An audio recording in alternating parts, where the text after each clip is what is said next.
So I would say, feel free to start whenever. Okay. Well, thank you. Thank you, ladies, for joining today. And I'm really honored to be part of your team to help you grow in your offices as your preferred lender, because that's who we are, is your preferred lender.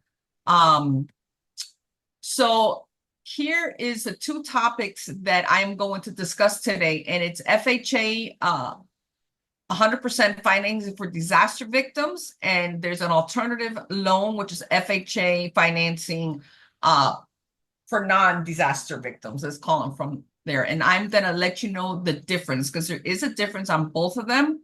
And but everybody wins. So depending on what category they're in when it comes to this loan.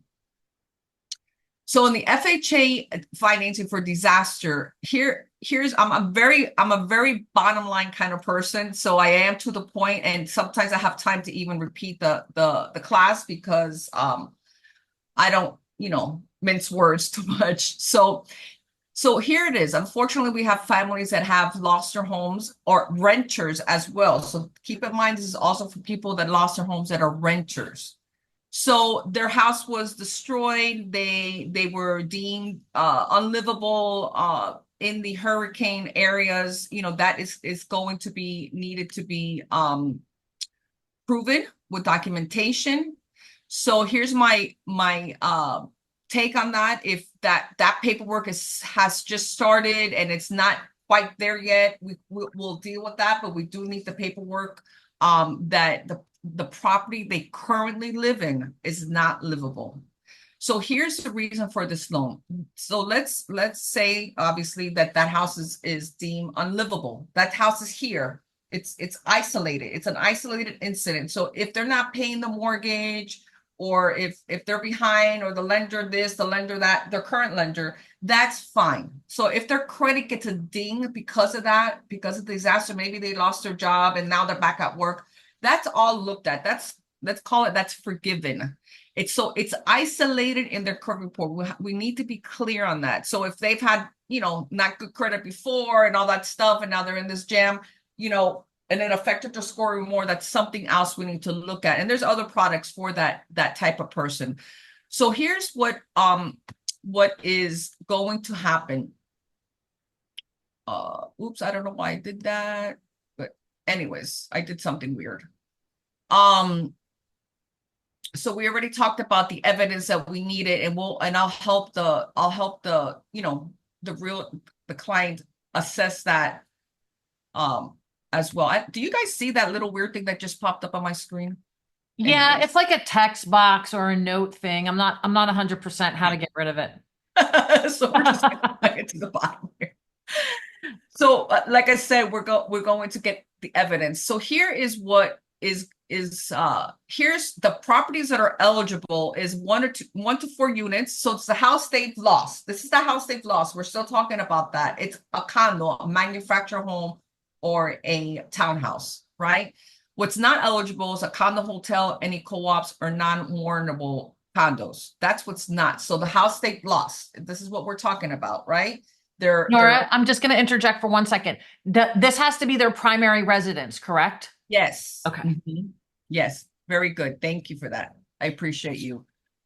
So here's what happens. They have that mortgage. They're going to be able to buy another house with an FHA 100%. The first mortgage is 100% financing. So they don't need a down payment. What they do need is closing costs. And we'll discuss that in a moment. So, there's a lot of forgiveness here. So the risk is the credit risk is forgiven, and also the if they lost their paperwork, we'll find a way around it to find their documentations or W-2s. I mean, the IRS has that information as well. So, it could, if they're self-employed, that's okay, but they have to show, remember, this is an FHA loan. They have to show their documentation.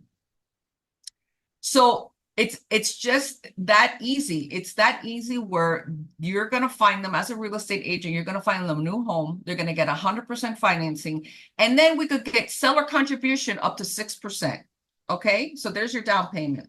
they could have a 401k, or they could have a gift. So these families could actually get into this second primary home with little or no money down. That is the key. Now, and I'm going to repeat this in the other loan too, because they really align with each other on how the product works. There's a little bit of a difference, so I am going to repeat myself. So what we do need to know clearly about this is that people do need money. So it's 100% first mortgage, and they need their closing costs, which they could get, like I just said, seller contribution, a gift, or 401k, but they're going to need to put earnest money down, whatever you guys negotiate. So they need that money. They also need their inspection money and their appraisal money. So they're going to need those. Now, those two things, the appraisal and the inspections, can be put on a credit card, right? We don't need to have it in the bank, but the closing costs cannot be borrowed. A lot of people, I'll just pull it out of my credit. I have, could pull money out of my credit card. That is a big no-no when it comes to any loan, period. You cannot do that.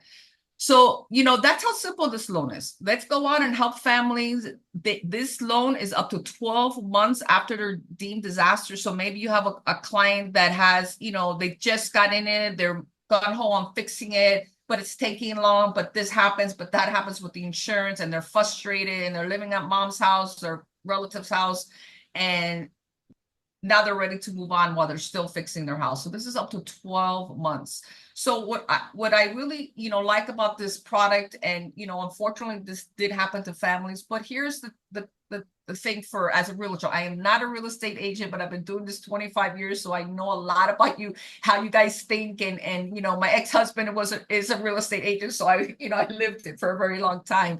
So this gives you an opportunity to go talk to those families, and maybe they need to list the house already, and just sell that house, just sell the house as is, deal with the insurance. And, now you have an investor that will buy that house the way it is. So there's a lot of great opportunity, and, thinking outside the box, and not keeping this so traditional, right? Because you know what, if you have let's pretend that for a second that they buy the second home, they want to sell this one, you guys are listing, you find that this is a bonus round, and you find that investor, there's loans for that investors to buy that house the way it is. Okay. And we'll discuss that another time. You need to call me, because it's a lot of alignment there, but there are, investor loans as well. So, and it's hard to determine. What determines it is the situation of the property. That's what determines an investment loan. So we just need to figure that out. Do you have any questions on this? Do you need anything from FEMA? Do you need anything from the insurance companies? Yes. So it's here. We need to evidence of residence, affected driver's license, voter registration, utility bill, evidence of disaster, insurance report, inspection report, photographs, evidence. So yeah. Okay. So that would be from whoever deemed, like when they go and they put the X's on all the front doors, that's going to come from those people. Mm-hmm. Okay. Yes. And then we need proof from that they live there. So it's not the investment property. Okay. But it was homestead. Now it's their homestead. Now, again, this is for renters as well. I had a case already, an inquiry, it didn't turn into anything, but she lived in a house that she rented for 8 years, and it was deemed disaster. She had all that stuff. She has to move out. So she called me for this loan. And if she would have qualified for the loan, she would have qualified for this product, meaning everything was aligned. And then in FEMA even gave her moving money, so that moving money would have applied towards the closing costs. So there's that as well. So if it's a renter that lost a renter, maybe they have last month, they have security. That could be part of their closing costs. So there's many ways to think about it, because, a lot of people, don't have funds, or they have very minimal funds. I have people coming in with $3,000, $4,000, and because we're thinking the way we need to think for this actual buyer, right? Every buyer is different. Then, as real estate agent, to get the seller contribution. Hey, do you have a mom that will give you a gift, or some family member? Is there any other question?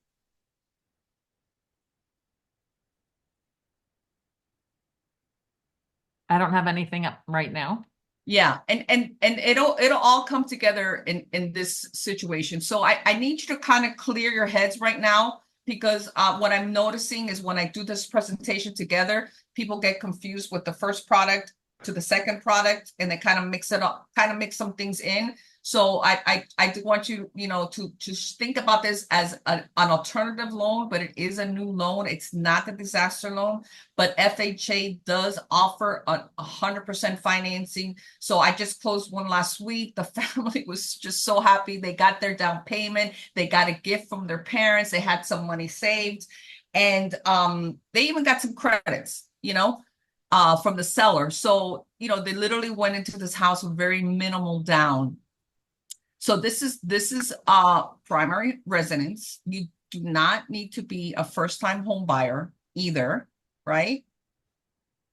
So meaning maybe they're moving for their house or selling their house. There's a lot of things there that we need to look at. So like I said, this is primary resident only, purchase transaction only. This is not for a refinance. This is not applied for any refinance. There's a home buyers educational program that at least one of the buyers need to attend. This is free. We give them a link. They do the course. They send a certificate. Done deal. Okay. So here's the difference between the two. On the disaster, I know I'm mentioning it. It's a first mortgage, 100%. 100% for the first. If they're buying something for 300,000, they're getting the mortgage on 300,000. In this one, this is where the difference is that it's a first mortgage of 96.5%, the regular FHA, and they're going to get a second mortgage of 3.5%. So that means that they're going to acquire another payment. So let's just say it's in this other case, it was 16,000 that they got, right? And their payment was $112. Now that money, that second mortgage can be paid off immediately. They don't have to hold on to it. There's an annuity that they still haven't been able to open up or break or whatever it is, why they don't have the money, right? But they are going to get it. So now they can pay it off whenever they want. There's no prepayment penalty, and there's actually a line of credit created for them as well. So they could use that money in the future as well. So that's the difference between these two mortgages, is that the first mortgage is deemed 96.5%, and they're going to get a second. And again, it still applies. Seller contribution 6%. In the county that you're in, the closing costs are around 4 to 4.5%. So there may be some extra money there. So if there's extra money there, again, this is Nora thinking outside the box. Let's just say, for instance, that their closing cost is $8,000 and they got 10, right? So they got extra money. That $2,000 needs to go somewhere. And where I would like you to apply it is lower the price of the house. That's it. Lower the price of the house, because that money it needs to go somewhere. It's not going to be gifted to them at closing. They're not going to get a credit of $2,000. But you guys could do, an addendum and lower the price of the house if you get too much money for the transaction. Let's see what this one says. Borrowers do not need to be first-time home buyers. We do need a valid Social Security number, and this is not for foreign nationals. This is, full doc loan. It could be self-employed, but they have to show their tax returns and make sure, we all know that sometimes that math doesn't add up when it comes to self-employed people. We do have other products for that, but that calls for a bigger down payment. So we need to focus on the families that A, that are W-2, and B, that also could disclose their taxes if they're self-employed. So again, this product is not for foreign nationals, but this is my take on this. I always want to talk to your buyers. This is just an educational moment. I need to make the decision on where that buyer is going to go. Okay. Because a lot of realtors, they hear what I say, which is great, and they learn it, but they might have missed something, or I see something quickly to fix, or you know what, if you go do this in the next 30 days, come back and you're approved. So there's things that I'm going to hear and see, just like if I do a CMA for you guys, I'm going to miss things, and I'm not going to come up with the right number because I'm not the expert in doing a CMA and seeing what the value is. So, even if they're not qualified, So you know what? I'm really not really 100% good at PowerPoint. I jump ahead of myself because you could buy it with no with not well, that should have been no money down. And 3.5%. Closing costs can be a gift, 6% for seller, and the 401k. A lot of people can pull money out of their 401k. And I'm going to give you a quick education on that as well. The 401ks, there's a couple of ways that they need to know, and I will train your clients to know what to ask if they don't know already, because a lot of people don't know. Is A, that they can borrow the money from their 401k and it creates a payment, right? That's one thing. B, their 401k they could just pull money out and there's no payment created, right? So those are the two things. And if there's a payment created, obviously that needs to be added to their debt to income ratio. So it's usually those payments aren't a deal killer unless our ratios are super tight. Then we need to assess. Then we need to assess at that point. The other thing that you need to know about 401k, sometimes it's easy peasy, quick, an application, and they get the money in 3 days. Sometimes it takes 10 days. Sometimes it takes 15 days. So if we have a client that's going to tap into their 401k, we need to do that homework up front because we need to see it up front. Now, here's the other thing. The client could inquire, they could call their 401k department and find out what these things are that I just mentioned, but they will not start the process for releasing the money until they're under contract, period. They're gonna need to be under contract. I need to disclose a closing, most times they want their closing disclosure amounts so they could see, how much it's costing and all that good stuff. So whenever it's a 401k, I do hold their hands and make sure they're doing things on time, and we go from there. So again, this is for single family homes, townhouses, manufactured homes. A duplex is great for this. And FHA condos, there's very little condos that are approved FHA. And again, there's a link that you could go into FHA Connect, or I'll look it up really quick, but very little condos are FHA approved. What I tell my realtors maybe to reverse engineer, if there's a listing and they think there's a possibility, look at how the other properties closed in the last 6 months in that building and see if they close FHA. If they did, ding, ding, ding, ding, ding, then that's probably a good thing. If they haven't closed it, then it's probably going to be a conventional loan. But this is remember, this is 100% financing. So let's we all know what a single family home is, but I do want to make some clarifications on townhouses. So I don't know how it is over there in Jacksonville, but here in South Florida, there's a lot of townhouses that are deemed condos on paper. If you look up their legal description, it's a condo. It says villa or condo. This is considered a condo. We're back to number 4 again, right? They have to be approved, so we have to watch it. So it's a quick thing. If you, like I said, if you in the MLS, if you see the word villa, it's a condo, right? The other way to check it out, and I'm sure you guys know it, is to go into the county and see if there's a lot in a block. If there's a lot in a block, it's a townhouse. It's a townhouse. But if not, so we have to make sure that we're showing them the right townhouse. When it comes to the manufactured home, this product, 100% financing is only for double wides. We have single wides out there, but this is only for double wides. Again, that's aligned with what I'm talking about, because PS, if they come off this product and they do have 3.5% down and they go to the regular FHA, then they could buy a single wide, right? So again, I want to be the expert on this and make sure that we're tapping into it correctly. And remember that the manufactured homes have to be from 1976 and greater, okay? And the biggest thing, and I'm yelling when I'm saying this, because this is the biggest mistake that I hear happen, not you guys, just I hear happen, is that an engineer report has to be done, period. So here's the way I work, and I'm very stern on this. I want that done first. Because that's going to cost the buyer money. It's going to cost whatever, $200, $300, $400 to do an engineer report, right? It's going to cost an appraisal and an inspection. But if they do the engineer report first and I get that approved, then we could spend the rest of the money with the appraisal and the inspection. Now, if the owner has a engineer report already and it's a year old, we could probably use that. So that's our first step.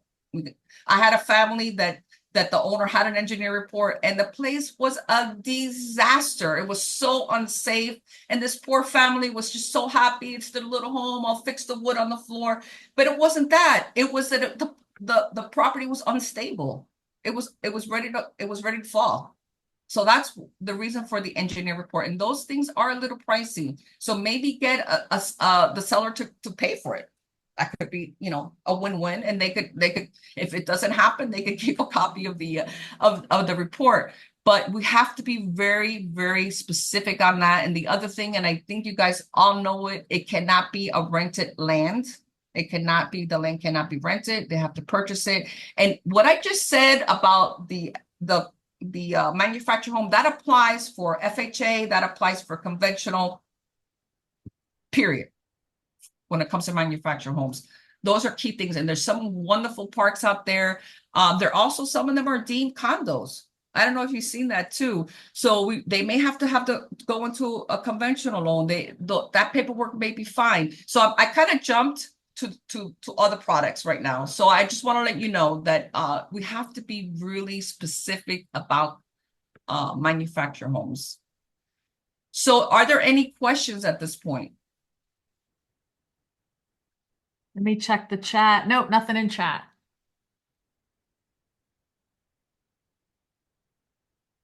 Okay. It's a quiet group. Yes. And you know what? This is recorded. I'm going to blast it out to everybody and I'm going to spoil them because I think this product is so important for us to know. Because listen, here's the thing. We do have families that they're in a disaster area.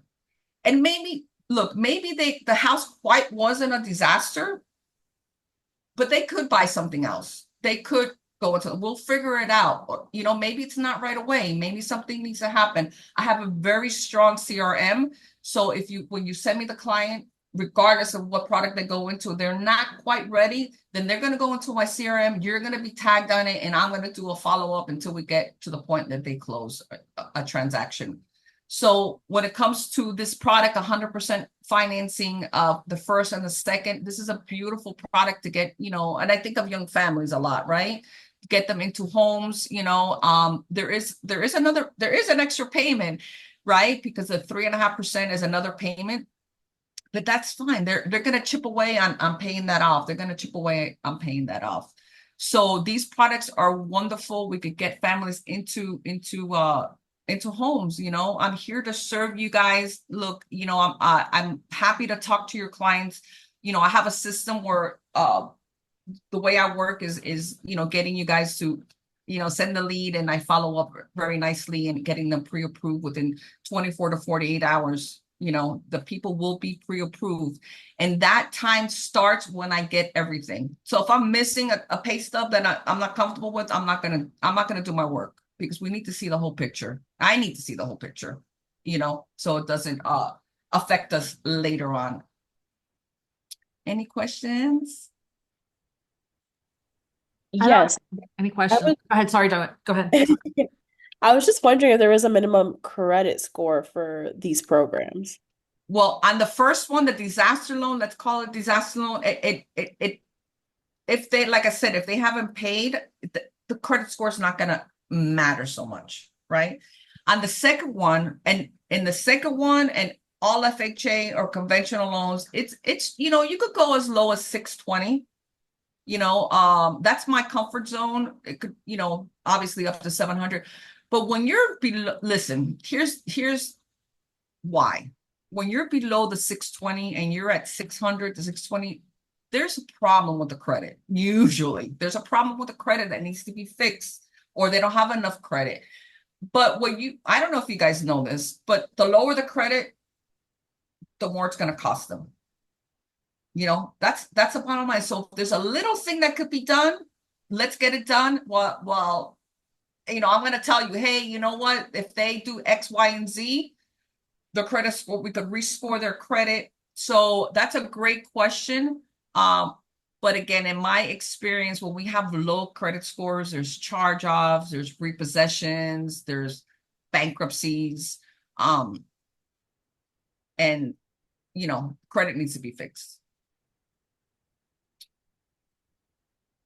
Who orders the engineering report? I've ordered them myself. It would be the buyer. The Yes. lender might have an idea as to who to go to, but there's specific companies that do that engineering report. And basically what it goes through, if you don't mind, Nora, I could take over for a second. Sorry. Lawyers. They're expensive, first and Yes. foremost. Okay, buying a mobile home is not the cheaper option. Just putting it out there. So, an engineering report, the last one I had to order for somebody was a few years ago now, and that was almost $500. Mhm. They want to know the tie downs are secure. They want to know that it's structurally okay. And usually they want to know that there's some sort of skirting around the mobile home to deter animals from going underneath it. They may or may not check the vapor barrier. I don't remember, but Nora, what can you add to that? Yes, so the biggest thing I can add to that, go get listings for mobile homes and get the engineer report done. Period. Get it done, because that way when you're listing the property, you know exactly what kind of product loan wise it's done. That's my biggest recommendation. Go get listings, get the engineer report. I could put it through my system to get it approved without the buyer, just get it approved, and then market it. That's number one. Number two, you have to set up expectations, because when your client says, "What do you mean I need an engineer report? Blah blah blah. The place looks great." The seller's like, "I've been living here for the last 15 years and I never had a problem." You have to set up expectations and know that price tag, because the last one I did was 450, you know? So that's there. That's why I think the seller should pay for it.